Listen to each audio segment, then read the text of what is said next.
Habis ono terbitlah Ceyeni saha wa Ceyeni Wahid jadol nami asli nanti Januba Arifah Kafsoh atau Ceyeni Wahid ya, mengkritisi kebijakan Gubernur Jawa Barat Kang Deddy Mulyadi ya. Aduh, di Partai Kebangkitan Bangsa ya Ceyeni Wahid teh. Aduh, cik cobi naon siga kumaha ye nya sahabat. Assalamualaikum warahmatullahi wabarakatuh. Kang Deddy, sahabatku yang super keren. Aku mau curhat nih. Soal anak-anak yang dikirim ke barak militer. Jangan atuh mereka dibilang anak nakal. Karena cap itu akan terus melekat dalam diri mereka.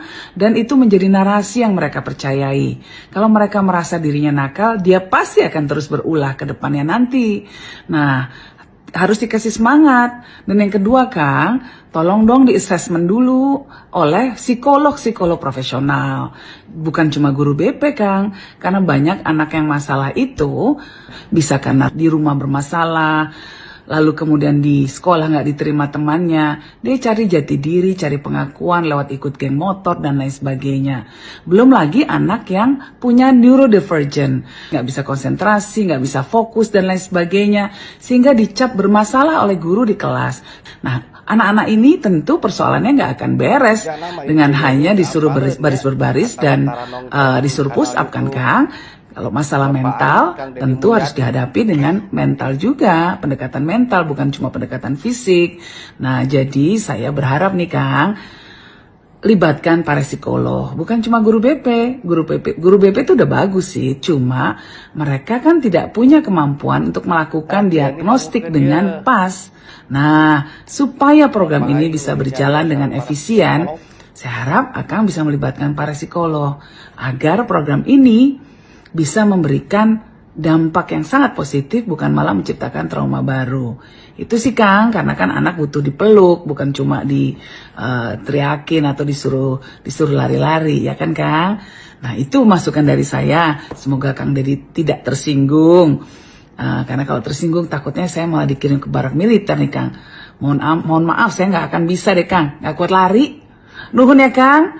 Semoga tetap punya banyak inisiatif hebat lainnya dan mau mendengarkan masukan-masukan dari kita agar program hebatnya bisa tambah hebat. Ibu berapa lama mendampingi anak-anak itu? Sejak dari awal asesmen, terus kemudian ada kita di proses asesmen aja sih. ya Intervensinya kemarin. Monitoring ke anak-anak selama proses pendidikan, apa sesungguhnya yang terjadi pada mereka? Kalau sejauh yang kami temukan dari hasil wawancara ya, ya, jadi kebanyakan masalah-masalah perilaku ini karena ada masalah banyaknya pola asuh, Pola keluarga. Iya, lingkungan keluarga yang disfungsional. Gitu, Iya, kan otokritik orang terhadap saya adalah anak-anak ini seharusnya tidak dibawa ke tempat pelatihan tentara, tapi pemerintah harus cari solusi bagaimana mereka memiliki ketenangan dalam hidupan dalam rumah, faktor orang tua. Tapi kan saya gubernur nggak bisa ngatur rumah. Pendapatnya gimana Bu? Iya kan? Betul, Kan betul. saya dikasih pendapat, saya juga ngerti gitu loh bahwa anak-anak ini problem utamanya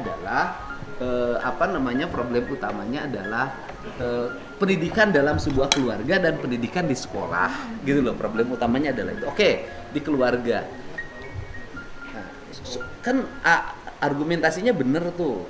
Ini kan bukan mereka begitu, harusnya kan kehidupan keluarganya dibenahi.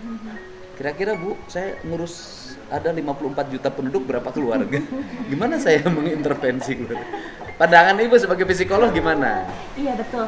Memang kan kalau kita cari akar masalah gitu, memang ada di keluarga. Gitu. Kalau untuk sampai sekelas gubernur yang ngurusin kan repot ya, gitu kan. Sedangkan mereka tawuran, mereka minum harus dihentikan. Itu makanya mungkin sebenarnya lebih ke apa ya? Tenaga kesehatan yang di dasar itu mungkin ya. Yang benar itu mereka harus dicabut dari keluarganya. Itu yang benar. Untuk segera Di rumahnya itu bara api. Ini dangukeun ya. Tapi kan yang bara api bukan satu rumah. Bapak Ribuan Ayu rumah, nyari mungkin sareng puluhan pati ribu psikolog. rumah, bahkan ratusan ribu rumah itu menjadi bara api bagi anak-anaknya. Kan kalau saya ditugasin madamin bara api satu-satu, kan nggak mungkin. Kan cara yang terbaik adalah menyelamatkan mereka dari bara api itu. Saya kan pemadam kebakaran, Bu. Yang saya pikirkan kan gimana mengambil korban dari rumah itu. ditarik dulu aja. Iya, gitu tarik ya. dulu aja. Setelah itu kita memadamkan api dalam posisi mereka sudah tidak ada di rumah kebakaran itu. Tapi kalau orang tuanya ada edukasi ke orang tuanya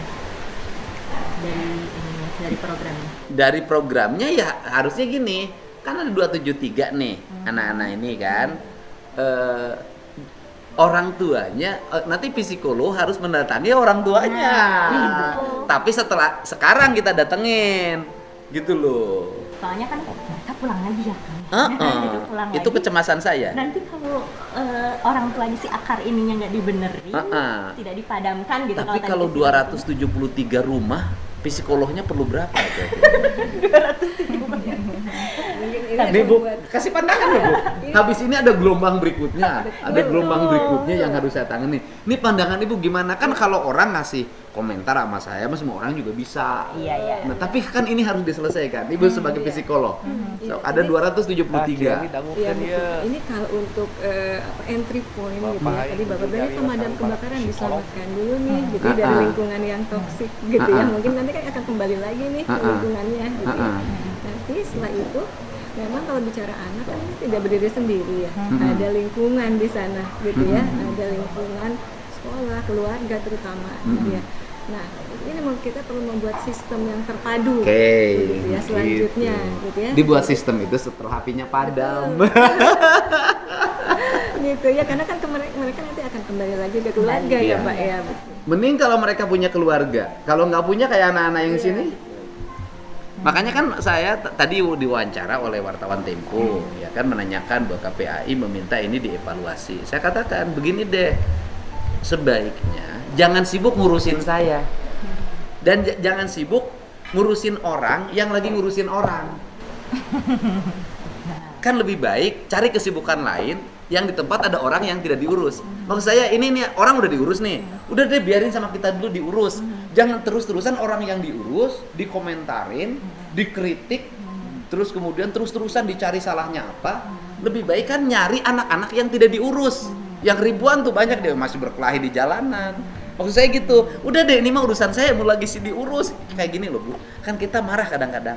Kita lagi ngurus ini orang sibuk, mengkritik, tapi Jangan mengkritik solusi. pada sesuatu yang lagi diurus. Sedangkan di sebelah sana yang tidak terurus banyak.